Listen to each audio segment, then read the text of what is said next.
telefone de crente tem que ter Bíblia. Tem que ter Bíblia. E se você tiver com o seu celular, melhor ainda, você põe na versão revista atualizada, ARA, que é o nome dessa, tá abreviada essa versão. A gente vai ler uma passagem muito conhecida. Quem conhece a história de Daniel? A gente às vezes olha a história de Daniel e vê assim, poxa, ele, no capítulo 2 e 4, Daniel interpreta o sonho de Nabucodonosor. No capítulo 5 de Daniel, ele interpreta uma inscrição que estava na parede num banquete. No capítulo 6, Daniel é jogado na cova dos leões. Mas para a gente entender o fim, a história de Daniel, a gente tem que ir lá no começo. Você sabe que o povo de Israel foi levado cativo para a Babilônia e Nabucodonosor pegou alguns jovens para trabalharem no seu palácio. Dentre eles estava Daniel. Daniel, naquela época, tinha mais ou menos 14 anos. Quem tem 14 anos aqui? Eu não vou saber qual das... Mas ela tem 14 anos. É mais ou menos nessa idade. Eu fico lembrando assim, quando eu tinha 14 anos, cara, magricelo, remelento, espinhento, cabeludo, todo errado. Nunca passaria na minha cabeça falar e fazer aquilo que Daniel fez. E, pô, foi um cara que foi criado dentro da igreja, todo domingo dentro da igreja. Isso mostra que a gente tem que ter intimidade com o Espírito Santo. Então, se você já está com a sua Bíblia aí no seu celular, ou se está com a sua Bíblia física aí, nessa versão revista atualizada, eu quero ler com você, nós vamos ler do 1 ao 21. Você não vai se perder, você não vai olhar seu WhatsApp, você não vai olhar seu Facebook, seu Instagram. A gente vai ler aí com você. 1 ao 21, Daniel 1. Capítulo 1 de Daniel, capítulo 1. Capítulo 1 de Daniel, nós vamos ler o versículo 1 ao 21. Amém? No ano terceiro do reinado de Jeoiaquim, rei de Judá, veio Nabucodonosor, rei da Babilônia, a Jerusalém, a sitiou. E o Senhor lhe entregou nas mãos a Jeoiaquim, rei de Judá, e uma parte dos vasos da casa de Deus. E ele os levou para a terra de Sinar, para a casa do seu Deus, e o pôs na casa do tesouro do seu Deus. Então disse o rei a Aspenaz, chefe dos eunucos, que trouxesse alguns filhos de Israel, dentre a linhagem real e dos nobres, jovens em quem não houvesse nenhum defeito, de bela aparência, dotado de sabedoria, inteligência e instrução, e que tivessem capacidade para assistirem no palácio do rei, e que lhe ensinassem as letras e a língua dos caldeus. E o rei lhes determinou a porção diária das iguarias do rei e do vinho que ele bebeu, Ananias, Misael e Azarias. Mas o chefe dos eunucos lhe pôs outros nomes, a saber, a Daniel, o de Beltesazar, a Ananias, o de Sadraque, a Misael, o de Mesaque, e a Azarias, o de Abednego. Daniel, porém, propôs no seu coração não se contaminar com a porção das iguarias do rei, nem com o vinho que ele bebia. Portanto, pediu ao chefe dos eunucos que lhe concedesse não se contaminar. Ora, Deus fez com que Daniel achasse graça e misericórdia diante do chefe dos eunucos. E disse o chefe dos eunucos a Daniel: tenho medo do meu senhor, o rei, que determinou a vossa comida e a vossa bebida, pois veria ele os vossos rostos mais abatidos do que os dos outros jovens da vossa idade. Assim, poreis em perigo a minha cabeça com o rei. Então, disse Daniel ao despenseiro, a quem o chefe dos eunucos havia posto sobre Daniel, Ananias, Misael e Azarias: experimenta, peço-te os teus servos 10 dias, e que nos deem legumes a comer e água a beber. Então, se examine na tua presença o nosso semblante e dos jovens que comem das iguarias reais, e conforme vireis, procederás com os teus servos. Assim, ele lhes atendeu o pedido, e o experimentou 10 dias. E ao fim destes 10 dias, apareceram os seus semblantes melhores, e eles estavam mais gordos do que todos os jovens que comiam as iguarias reais. Pelo que o despenseiro lhes tirou as iguarias e o vinho que deviam beber, e lhes dava legumes. Ora, quanto a estes 4 jovens, Deus lhes deu conhecimento e a inteligência em todas as letras e em toda a sabedoria. E Daniel era entendido em todas as visões e todos os sonhos. E ao fim dos dias, depois dos quais os reis fossem ordenados que fossem apresentados, o chefe dos eunucos apresentou diante de Nabucodonosor. Então, o rei conversou com eles. E entre todos eles não foram achados outros tais como Daniel, Ananias, Misael e Azarias, e por isso ficaram assistindo diante do rei. E em toda a matéria de sabedoria e discernimento, a respeito da qual lhes perguntou o rei, estes o achou 10 vezes mais doutos que todos os magos e encantadores que havia em todo o seu reino. E assim, Daniel continuou até o primeiro ano do rei Ciro. Senhor nosso Pai, muito obrigado pelo privilégio que nós temos de estar diante da Tua palavra, que é viva e é eficaz. Senhor, só esse texto que nós lemos já tem poder para transformar nossas vidas, porque é da Tua palavra. Mas, Senhor, que o Senhor nos conceda sabedoria, graça e entendimento para entender aquilo que o Senhor quer falar aos nossos corações. Que Teu Espírito Santo ministre na vida de cada um, que o Teu Espírito Santo vá de encontro à necessidade da vida de cada um nessa noite, é que nós pedimos em Teu nome. Amém. Amém. Daniel tinha mais ou menos entre 14 e 16 anos quando isso aconteceu. E se a gente tenta se colocar um pouco na situação de Daniel, imagina só você com 14 anos, você é pego, levado como escravo e você lia todas aquelas coisas maravilhosas sobre o Deus que você estava servindo. Você via que o Deus de Israel tinha aberto o mar vermelho para que o povo passasse. Você lia que o Deus de Israel feriu o Egito, que o Deus de Israel fez maravilhas, e você se vê uma hora sendo refém, sendo levado como um escravo. A gente tem que perceber, a primeira coisa que a gente percebe nessa passagem é que Daniel foi levado para o terreno do inimigo. Repita assim comigo: Daniel foi levado para a Babilônia. E se a gente for traçar paralelos com a nossa vida, todos os dias nós estamos em frente à Babilônia. Nós vivemos num mundo que é extremamente mau, um mundo que é extremamente corrompido. Você lida com pessoas, você lida com jovens, com adultos, com crianças, que desde pequeno já tem esse sistema babilônico, que a gente pode representar, esse sistema anti-Deus nas suas cabeças. Desde pequeno, uma criança já é influenciada de várias formas. Desde pequeno, a criança já é incentivada a fazer os desejos da sua carne. É difícil você encontrar hoje um jovem de 14, 16 anos que tome uma decisão dessa de dizer: eu decido não me contaminar com vinho, com as coisas que são da nossa geração. Nós frequentamos ambientes impuros. Quem fica só trancado dentro de casa aí? Ninguém. Então você frequenta uma escola ou uma faculdade. Quem frequenta um lugar assim, escola ou faculdade? Você frequenta o seu trabalho. Você sai com seus amigos. Você frequenta um cinema. Quem frequenta o Plaza Shopping? O São Gonçalo Shopping, o Boulevard Shopping, que agora já mudou o nome que eu não sei qual é. Quem frequenta a praia? A gente frequenta lugares assim. Você no seu dia a dia, você vai no cinema, você vai fazer um lanche, você vai na academia, você frequenta vários lugares assim, que tem o sistema babilônico. E babilônico não significa que tem um Nabucodonosor lá parado, não, mas que é o sistema de Baal, seus próprios interesses. Nós enfrentamos pressões diárias de diversas formas para nós nos mantermos nesse padrão.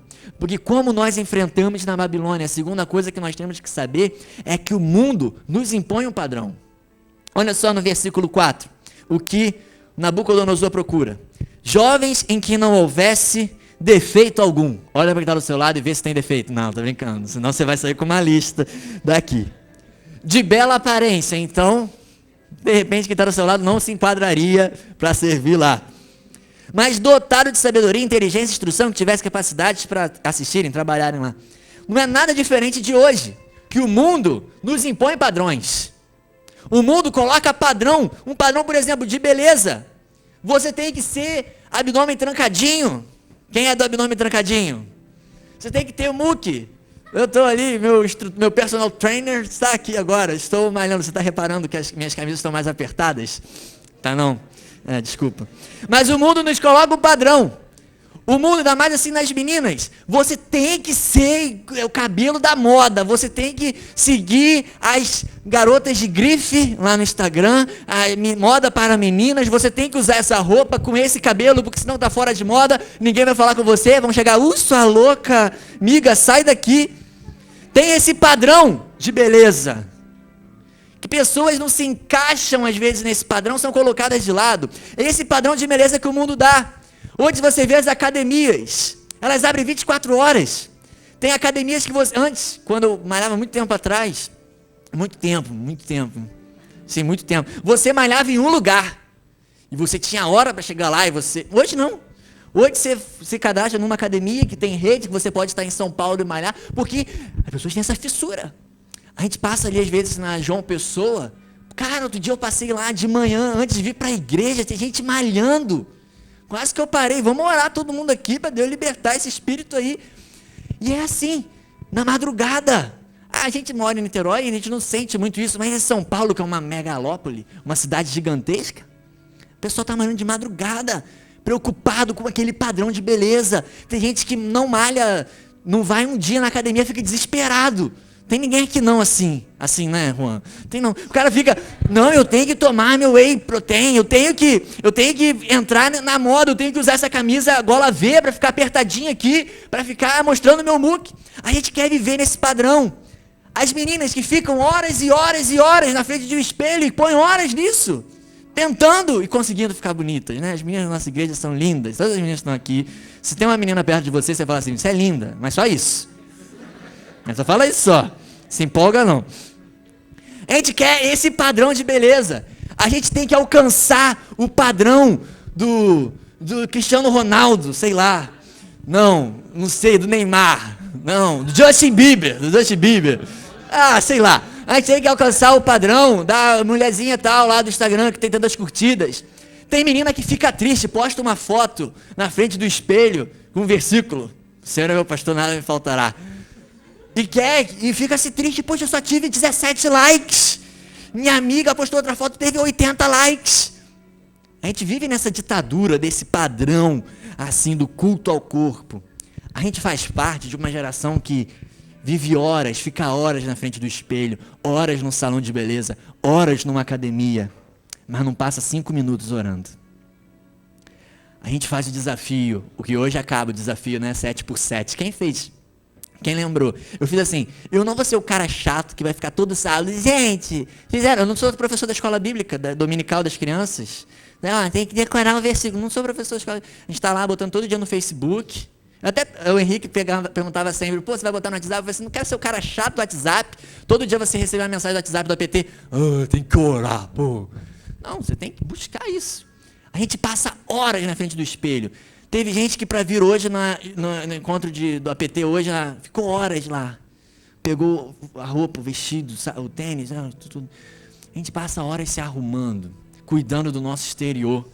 Que você tem que cuidar, lógico. Quem está do seu lado tem que tomar banho. Você tem que tomar banho. Você tem que botar um perfume para vir para a igreja. Você tem que fazer isso. Você não está fazendo nada, tá igual um Zé Mané na frente de um computador lá, comendo salgadinho. Vai correr na praia, cara, vai fazer uma academia, praticar um exercício, vai fazer alguma coisa assim. Mas a gente fica horas e horas cuidando do físico. E a gente não passa 5 minutos cuidando do nosso interior. Às vezes o exterior nosso é lindo, maravilhoso, ou não. Mas a gente tenta. Mas o nosso interior é podre, é feio. A gente vive nessa ditadura. O melhor exercício físico que existe, você quer saber? Não é você fazer abdominal de lado, não é aquele negocinho que mata a gente, aquela rodinha lá, que eu não sei o nome. Não é isso. O melhor exercício físico que existe é a gente se ajoelhar diante de Deus. Ontem nós estávamos lá na Unijovem, o pastor Renato, antes da ministração, falou todo mundo ficar de joelho nos nossos lugares. Por quê? A gente é legal, a gente canta músicas. Eu queria muito cantar essa música aqui no APT, mas primeiro eu não canto bem, segundo quem canta bem não quer cantar. Mas na minha liberdade eu pulo e canto. Depois você fala com o Alex para ele cantar essa música aí. Mas eu gosto dessa música, que a gente pula, a gente dança. Mas a gente tem que prestar atenção que a gente tem que se prostrar diante de Deus. Às vezes nós temos feito parte de uma geração que pula, canta, posta frases de efeito no Facebook, mas não se prostra. Tem jovem que se passasse a metade do tempo orando, do tempo que está na academia, cuidando do cabelo, cuidando das espinhas na cara, ia estar ótimo. Se você passasse metade desse tempo orando, se você abrisse mão um pouquinho desse exterior para cuidar do seu interior, você teria uma vida totalmente diferente. Segunda coisa que era esse padrão desse mundo, Nabucodonosor procura jovens lá com sabedoria, inteligência e instrução. Você vai repetir uma frase para quem está do seu lado assim, ó. Nem o diabo quer gente burra. Tem crente, tem jovem crente, que ora para que Deus dê o dom de revelação para na hora da prova ele saber se é A, B, C ou D. Tem crente sem vergonha que nunca estudou e vem na frente pedir, ora para a gente passar no vestibular. Eu quero passar em primeiro em medicina, engenharia. O cara nunca estudou, nunca pegou um livro. Vai na escola, fica no WhatsApp o tempo todo, fica jogando Candy Crush. Fica o tempo todo lá. Não presta atenção, não estuda. Chega em casa, ao invés de estudar, tá jogando no computador, tá vendo filme, tá no Netflix, tá vendo qualquer coisa. Que antes era o WhatsApp, que era coisa do capeta, agora é Netflix. A gente passa horas no Netflix, então a gente já tá assim, Pô, se você passasse metade do tempo no Netflix orando, a gente tem que estudar, ser jovem e inteligente. Eu tenho falado com um monte de gente aqui no APT, cara, estuda. Ah, eu sou burro, vai estudar, vai aprender, eu não sei ler, vai entrar numa aula, vai fazer alguma coisa útil, que não dá para você ficar sentado o dia todo olhando o tempo passar. Vai estudar qualquer coisa. Ah, vai entrar numa aula de origami, quem sabe o que é origami? Vai fazer origami, vai aprender a cozinhar, fritar um ovo, fazer um arroz, mas vai aprender alguma coisa. Porque nós estamos fazendo parte de uma geração fútil. Uma geração fútil. A tecnologia deixa a gente burro. Sabia disso? Hoje a gente estava aqui na igreja à tarde, ligou um abençoado aí, fazendo um monte de perguntas da Bíblia. E sabe quando você não está com paciência? Eu não estava. Então, na hora, a primeira pergunta que ele fez, eu estava sentado na frente do computador, eu fiz assim, vou jogar no Google. Aí abri o Wikipedia, eu falei assim, ai meu Deus, e agora? Aí eu dei lá um papo, não sei o quê. Mas hoje em dia a gente está assim. A gente tem alguma dúvida, a gente joga no Google aqui, a gente não estuda. A nossa memória é toda virtual, é toda tecnológica, está tudo armazenado na nuvem. E esse negócio de nuvem, poxa, eu fui pregar num retiro nesse carnaval, lá de Caxias. O Rafael mandou um maior textão, assim, um maior briefing. Não, você tem que fazer isso, você falar, isso aqui, lá. Preparei uma mensagem. Cara, a pregação, mano. Eu me converti de novo quando preparei aquela mensagem. E eu preparei a mensagem. Na hora que eu cheguei lá, cara, me arrumei, tava bonito pra caramba. Vamos pregar. Na hora que o pessoal tava no louvor, eu fui abrir, tava sem internet. E eu, quando saio de casa, normalmente vou pregar em algum lugar, eu abro a mensagem antes, eu não fiz. Aí eu fui ver o celular, para usar o celular, sem internet. Eu contei no APT, né, que eu estava lá fora, assim, andando, né, buscando um sinal de celular. A tecnologia nos torna isso. A gente é escravo da tecnologia. Ninguém sabe a letra de música se a música não é projetada aqui. Ninguém sabe fazer nada se não tiver sentado na frente do computador, não consegue pensar. É a nossa geração. A nossa geração tem sido burra. A gente não investe nos nossos estudos. Nabucodonosor procurou os jovens inteligentes. Fala aqui do seu lado, você tem que ser inteligente, cara. Sabe por quê? A gente gosta de reclamar. Crente tem espírito de reclamação. Reclama de tudo. Você já tem uma listinha de reclamação de coisas diferentes que a gente fez aqui. Né? Não sei. Aí você vai reclamar. Ah, mas olha o PT. Olha só o governo. Olha isso, olha aquilo. Mas os crentes não estudam para estar lá. Ah, o prefeito não é um vereador crente, não. Ah, vamos pegar fulaninho da igreja. Não, são pessoas com caráter. Ah, por que o direito está assim? A gente não consegue ter ninguém, um advogado nas leis, na legislação, uma pessoa cristã. Porque os crentes não estudam. Ah, porque na televisão a mídia está desse jeito. Porque o crente não estuda, o crente se conforma em fazer filmezinho para dentro da igreja. A gente tem que abrir nossa mente, saber que a gente tem que influenciar lá fora, porque Deus quer levantar médicos, advogados, juízes, professores, comunicadores, gerentes, escritores, administradores, jogadores de futebol, jogadores de peteca. Deus quer levantar pessoas inteligentes, que tenham conteúdo. Eu falei outro dia no APT e as meninas queriam me bater de novo. Todo lugar que eu estou falando isso, os garotos estão ficando chateados comigo. Mas por que as garotas na igreja, eu tento arranjar casais assim na igreja. Eu tento fazer assim, porque é legal quando tem casamento na juventude. Esse ano tem vários casamentos na juventude, isso é legal. E a gente fala assim, ó, dá um olho em fulano. Aí a pessoa vai conversar, não tem assunto. E aí? Tudo bem? E aí? Aí a menina se mostra interessada. E aí, fez o que hoje? Nada. Hoje eu zerei meu Minecraft. Não tem conteúdo, não sabe conversar. Senta com uma pessoa mais velha, com algum adulto da igreja, não consegue, porque não tem assunto, não sabe conversar nada. Não sabe entrar num assunto como um pastor, como um diácono, como uma pessoa que tem mais estudo, não consegue. Precisa ficar no corredor da igreja dando soquinho nos amiguinhos, correndo. Só sabe fazer isso. Por isso que as garotas não arranjam namorado dentro da igreja, vai procurar em outro lugar. Porque os caras da igreja não querem estudar. Porque às vezes as meninas da igreja estão tão preocupadas com o cabelo delas que não se preocupam em ter uma vida de oração, uma vida cristã, básico. Deus quer levantar pessoas que tenham conteúdo. Sabe por que Nabucodonosor quis escolher aqueles 4 jovens? Porque eles tinham algo a oferecer. Se você for parar para pensar na sua vida hoje, o que você tem para oferecer? O Espírito Santo. Não vem com essa bancar crentão para cima de mim. Eu vou orar e Obama vai se converter. Não, Deus quer levar você, cara. A Dilma, vou orar, fazer corrente de oração. Deus quer levantar uma pessoa. Eu estou num advogado e vai... Deus quer levantar advogados cristãos, Deus quer levantar jovens que façam diferença. A gente fala assim, olha, Deus tem grandes planos para a sua vida, a gente pensa logo, vai ser pastor. Não, Deus quer levantar escritores, formadores de opinião, jornalistas, pessoas que fazem a diferença lá fora. É muito bonito a gente estar aqui, a gente está inaugurando esse espaço hoje. A gente está com coisas ainda que a gente está fazendo, preparando, arrumando ideias, projetos. Isso é muito legal. Mas você está aqui, você passa 2 horas aqui por semana, 6 horas contando os dias que você vem na igreja. Eu vou ser otimista, dizer que você vem em culto todo dia, de manhã e de noite, você não fica em casa vendo Faustão. Você vem para cá, mas é para você fazer a diferença lá fora. Se você chega aqui, glória a Deus, bate palma, chega lá fora, você é mais um, é igual a todo mundo, você não vai fazer diferença em lugar nenhum. Deus quer levantar pessoas que tenham algo a oferecer. Nós somos preparados para servir no palácio do rei. Entenda isso. Você vê na Bíblia 2 exemplos assim. José, que Deus tirou de um escravo para o 2º homem mais importante do Egito. Daniel, um refugiado que influenciou toda a Babilônia, uma cultura toda diferente, porque eram jovens que tinham algo a oferecer, mais do que um glória a Deus, mais do que um aleluia, mais do que uma musicazinha bonita no violão, eles tinham conteúdo. E como você tem conteúdo e quando você tem o Espírito Santo, cara, Deus vai te levar longe.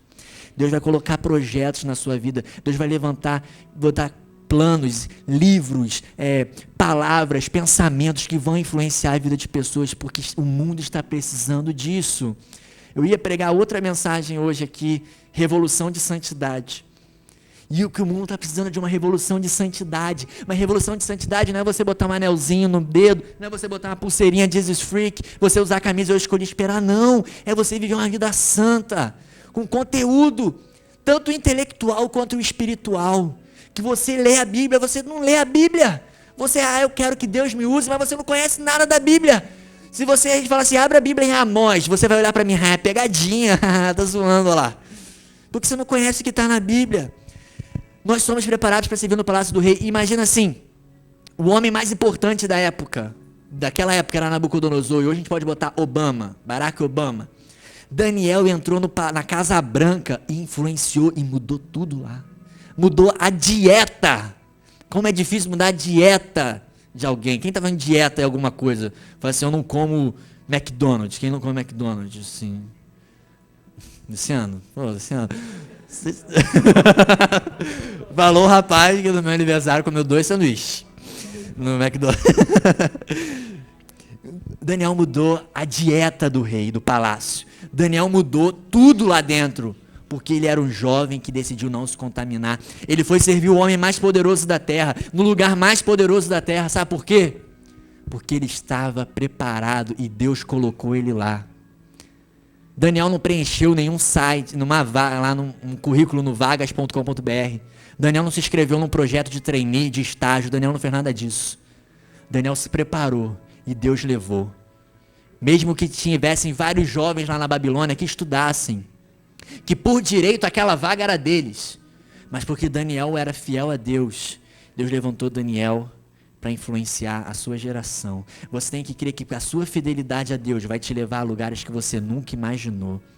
A sua fidelidade a Deus vai levar você a lugares onde outras pessoas eram para estar ocupando, mas Deus vai levantar você sempre com um propósito. Eu me lembro muito bem, um dia no curso ano passado, o pastor falando sobre isso. Nunca o ministério se trata de você. Ainda mais no APT, hoje. Não se trata de mim, não se trata do Vitinho, não se trata do Luciano, não se trata do Davi. Semana que vem pode não ser eu aqui. Amanhã pode não ser eu aqui. Mas se trata de Deus. E Deus quer levantar pessoas que tenham conteúdo para fazer a diferença. Põe à prova a fidelidade de Deus. Descubra o que o Espírito Santo quer fazer na sua vida e concorde com Ele. Descubra o que Deus quer fazer na sua vida. Não fica brigando com Deus. Deus, eu quero isso, enquanto o Senhor quer aquilo. A fidelidade de Deus vai te levar a lugares que você nunca imaginou. Se você crê nisso, anota na sua Bíblia, anota na sua testa, anota em algum lugar aí. E você vai saber. Eu me lembro até hoje, no ano passado, no retiro que a gente anotou na Bíblia. Quem lembra? Não despreze o futuro de glória que Deus tem para a sua vida. Não despreze aquilo que Deus tem para você. Pegaram Daniel para impor os costumes, a língua, a cultura, a roupa. E a gente acha que isso acontece só com Daniel, mas acontece com a gente também. O mundo nos mostra como é que a gente tem que se vestir. A gente mostra qual é a língua, qual é a língua do momento, qual é a tendência que existe, o que você tem que fazer, qual é a cultura. Tenta nos impor um padrão.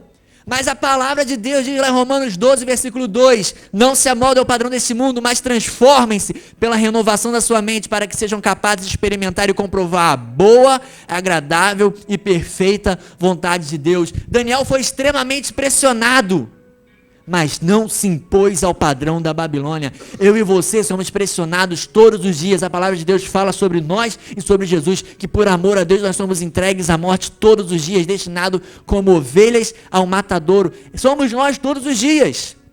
Todos os dias o mundo tenta nos impor um padrão. Você abre o Facebook, tem um padrão do mundo. Você abre o seu Instagram, você pega seu celular e tem o padrão do mundo.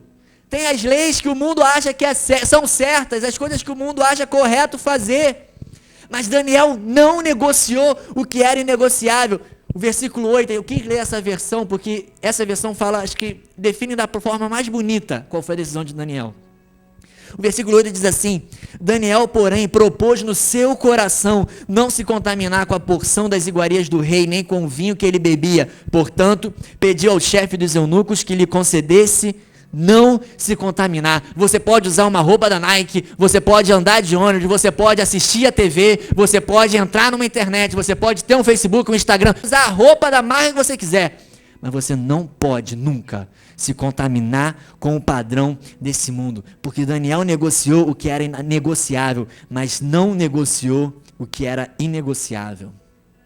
Avacalharam tanto com Daniel que mudaram até o nome dele. De Daniel, colocaram o nome dele de Beltesazar. Ah, um nome feio, não é só um nome feio. Não sei se você quer que o nome do seu filho seja Beltesazar. Mas Beltesazar era um deus pagão da época. É como se pegasse uma menina e falasse, qual é o seu nome? Ah, Julieta. Vamos tirar o seu nome de Julieta e seu nome vai ser Iemanjá. É mais ou menos isso que estava acontecendo. Pegaram o nome de Daniel e transformaram no nome de um deus pagão. Era isso que estava acontecendo com ele. Um jovem cristão, servo de Deus, mais ou menos assim, a Babilônia estava falando para ele, Daniel, você morreu quando você foi pego como escravo. A partir do momento que você entrou aqui, seu nome é Beltesazar.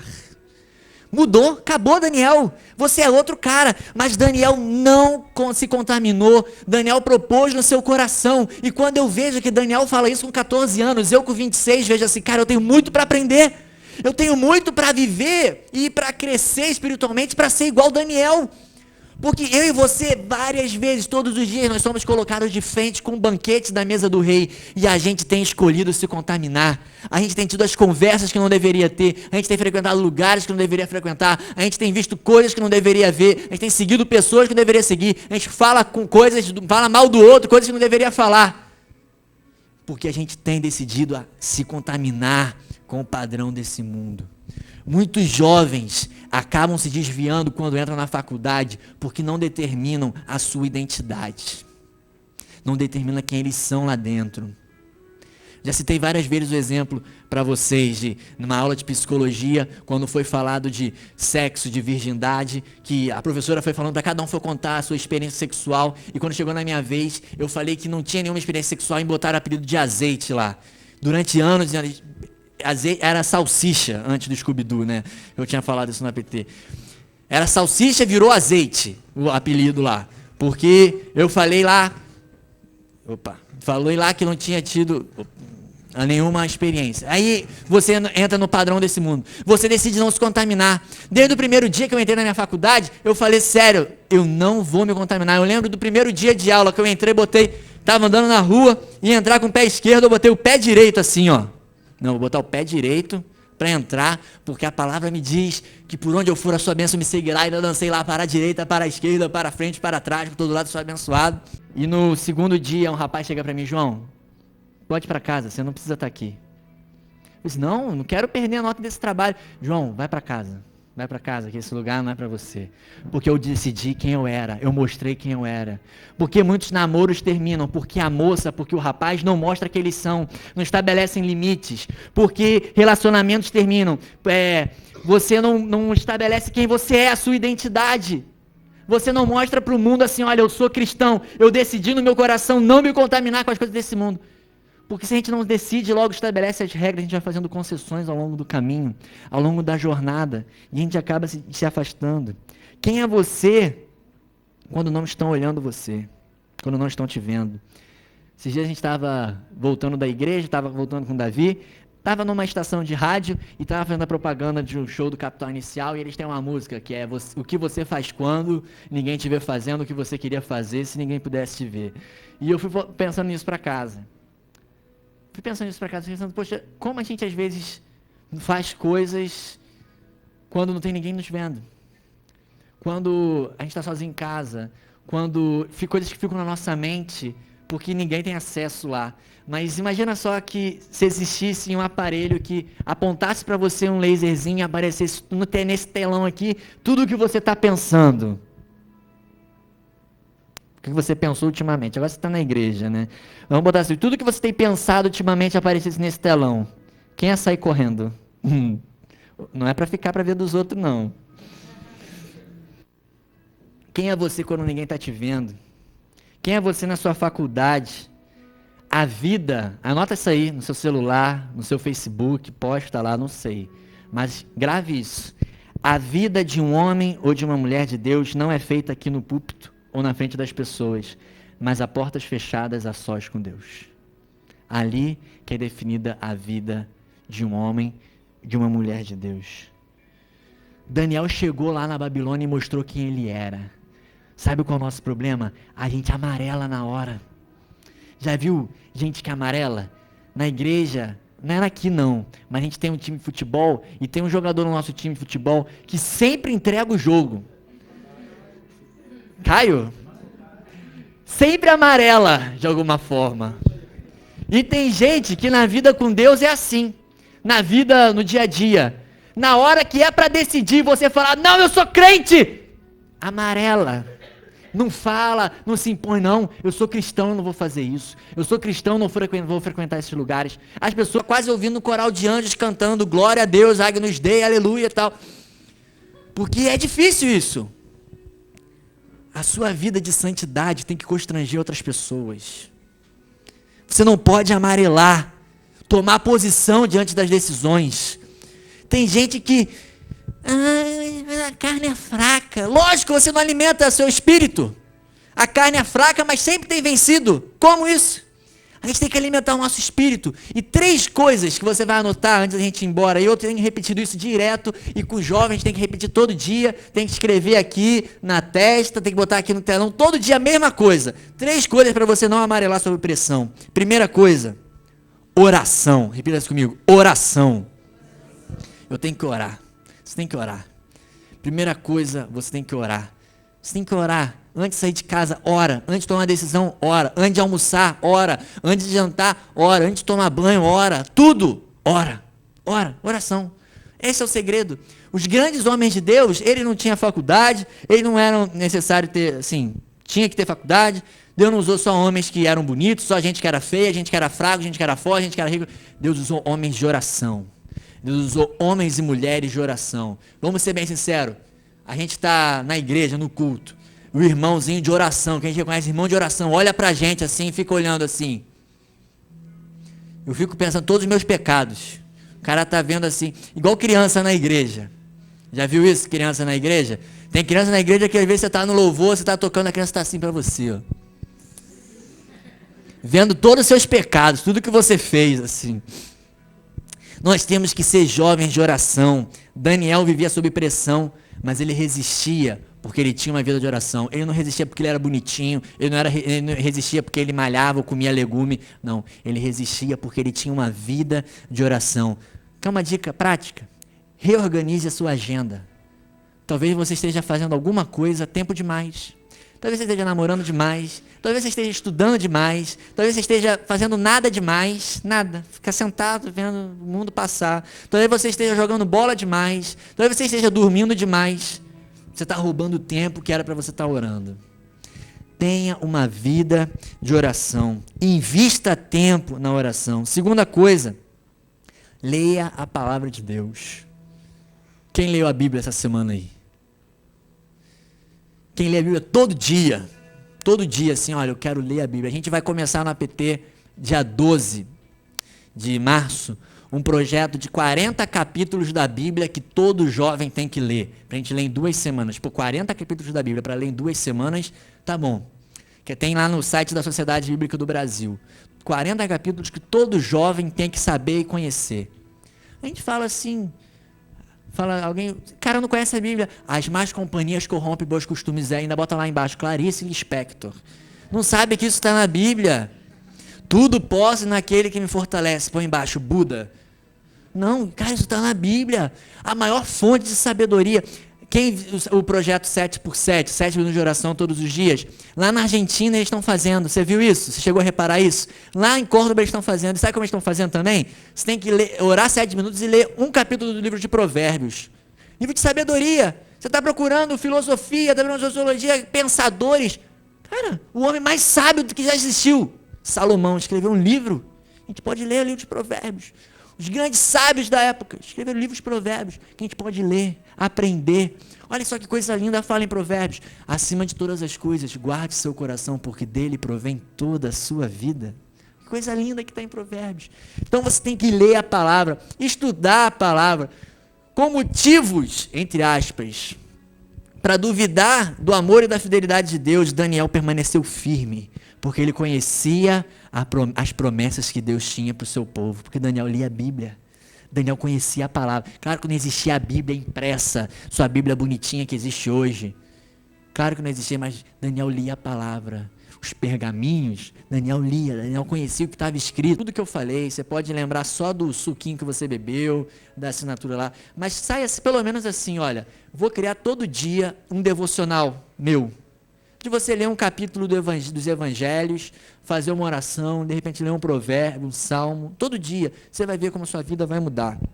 E terceira coisa, super importante, seja cheio do Espírito Santo. Ah, João, mas o Espírito Santo desceu só no livro de Atos. Então você vai ler o Antigo Testamento e vai ver várias referências que falam assim, o Espírito do Senhor se apossou, o Espírito do Senhor se apoderou da vida de fulano, de fulano, de fulano. De uma forma diferente, o Espírito Santo desceu no livro de Atos. Mas o Espírito Santo já agia no Antigo Testamento. Naquelas pessoas escolhidas. E Daniel era um jovem que era cheio do Espírito Santo. Daniel tinha dons. Deus chegou para Daniel assim, olha, abre o computador aí, eu vou falar tudo para você o que vai acontecer. E ele começou a falar e Daniel escreveu. Está lá no livro de Daniel, você pode ler depois. Esse rapaz que me ligou hoje perguntando, você vê coisa dos Illuminati, das reuniões de não sei o que lá, da Rihanna, da Anitta. Eu falei, sei lá de Rihanna e Anitta, meu irmão, vai orar. Mas o cara está lá, dos Illuminati, lá, vai vindo, maçom, o cara vai me pegar na rua, porque o livro, sabe? Não. Daniel era cheio do Espírito Santo. Quando o Espírito Santo vier sobre você, é que ele te dá forças para resistir às suas tentações. Paulo, se você quer conhecer o maior líder de jovens da história, se chama Paulo. Paulo. Só quem era discípulo dele era Timóteo e Tito. 2 discípulos de Paulo. E Paulo escreve assim para Timóteo, fuja dos desejos malignos da juventude, mas antes de tudo, se junte com aqueles de coração puro, que de coração puro invocam ao Senhor. Quando o Espírito Santo vem na nossa vida, a gente está preparado para fugir das tentações. Não vem nessa de, eu sou fortão aqui, estou lendo a Bíblia 3 vezes por dia. Tem tentação que você tem que fugir, cara. Um dos lugares mais importantes que o jovem tem que ter unção é nas pernas. Para sair correndo quando aparece as mulheres de Potifar, quando aparecem os Potifares da vida, né? Que só fala da mulher de Potifar, né? Mas quando aparece os Potifar, o Saradão, o jogador de basquete, o Troy do High School Musical, aparece lá na menina, o Justin Bieber, e ela tem que sair correndo da tentação. Quando aparece lá a tentação na garota, quando aparece a oportunidade de você se corromper, de você levar vantagem de alguma forma, você tem que sair correndo. Você tem que resistir às tentações, porque Daniel não cedeu às pressões. Eu e você não podemos ceder às pressões. Fala para o seu lado assim, não ceda às pressões, cara. Não, fala aqui do seu lado aí, gente. Pô, toda vez que eu falo isso, vocês ficam me olhando. Fala aí, pô, é jovem, pô, é jovem. Pô, você parece que é culto de terceira idade. O que ele falou mesmo? Aleluia. Nem ouve o que falou. Brincadeira. A terceira idade aí, a gente ama a terceira idade. Não é brincadeira. Mas a gente não pode ceder às tentações. A gente não pode ceder aos desejos. Quem tem desejo de dar a mão na cara de alguém? A gente não pode, infelizmente não pode. Pelo contrário, Jesus nos ensina o quê? A dar outra face. Quando a gente tem vontade de abandonar alguém no meio do caminho porque está cansado, Jesus nos ensina a andar mais uma milha. Se rouba a nossa túnica, você vai lá e dá um tapa e pega do cara, não. Jesus nos ensina assim, leva capa também, leva carteira, leva celular, tudo, chave de casa, tudo. É o que Jesus nos ensina. É difícil pra caramba, quem acha que é difícil? Mas só é possível quando acontece o que a gente cantou aqui, que Ele cresça, que eu diminua. É uma verdade que a gente tem que viver na nossa vida. A gente tem que saber que o Espírito Santo nos protege de tudo, inclusive, principalmente de nós. O meu maior adversário na minha vida com Deus não é o capeta, não é o Baal, não é o time do Flamengo. Meu maior adversário sou eu. Meu maior inimigo sou eu. Meu maior inimigo não é Darth Vader, o tripa seca, coração gelado dos ursinhos carinhosos. Essa é das antigas. O Sargento Garcia do Zorro. Não, ele era amigo do Zorro. Mas enfim, não lembro mais. Mas o nosso maior inimigo somos nós. Esses dias eu estive pregando no retiro de Alcântara e o título da mensagem era Recomeço. Eu estava pregando sobre o filho pródigo. E a primeira coisa que aquele filho pródigo fez não foi jogar a culpa no irmão, não foi jogar a culpa no pai, não foi jogar a culpa em quem pegou o dinheiro dele, foi ele admitir o erro dele. Falar assim, eu errei e eu quero voltar para a casa do meu pai. A primeira coisa que faz a diferença na nossa vida, todo o evangelho, a maior mensagem. João Batista tinha uma pregação. Às vezes eu repito pregação assim de 2, 3 anos, assim eu gosto de repetir uma pregação. João Batista tinha uma pregação, imagina, todo dia você ouvir a mesma pregação de João Batista dizendo, arrependam-se, arrependam-se. João Batista tinha um vídeo no canal dele no YouTube, o título da mensagem, arrependam-se. Só tinha isso, ele só falava isso. Porque o evangelho é isso. O evangelho não é essas luzes bonitas, não é essa música legal, não é uma pregação, o evangelho não é o suquinho lá fora, o ping-pong. O evangelho é arrependimento. Quando você vem aqui nessa noite, você tem que olhar para você e se arrepender dos seus pecados. A gente brinca, a gente se diverte, eu gosto de pregar, eu gosto de estar aqui, eu me divirto fazendo isso, porque é algo que eu amo fazer, não é um peso para mim, eu tenho que pregar, eu tenho que ir para a igreja. Eu amo isso aqui, mas a gente tem que saber que tudo isso aqui é para a gente se arrepender dos nossos pecados. Você pode curvar sua cabeça, eu quero orar com você. Nessa noite, hoje, dia 27 de fevereiro, eu não sei se alguma dessas vezes que a gente fala as datas, se você tem guardado, se você guarda de alguma forma. Eu sempre guardo as datas, eu gosto de guardar as datas. Mas que hoje, eu não sei quais foram as expectativas que você alimentou vindo para cá, não sei o que você esperava vindo para cá, mas que você saia daqui pelo menos assim, eu tenho que me arrepender dos meus pecados. E quem faz você se arrepender não é uma música, não é uma pregação, não é um pastor, é o Espírito Santo. É o Espírito Santo. Você pode fechar sua cabeça. Faça a sua oração. Eu vou orar com você. Eu vou orar com você depois. Nós vamos orar juntos. Mas eu queria que você fizesse a sua oração. Talvez você saiba assim, João, não sei como é que eu faço essa oração. Imagina você falando com Deus, como um amigo, porque Deus é seu amigo.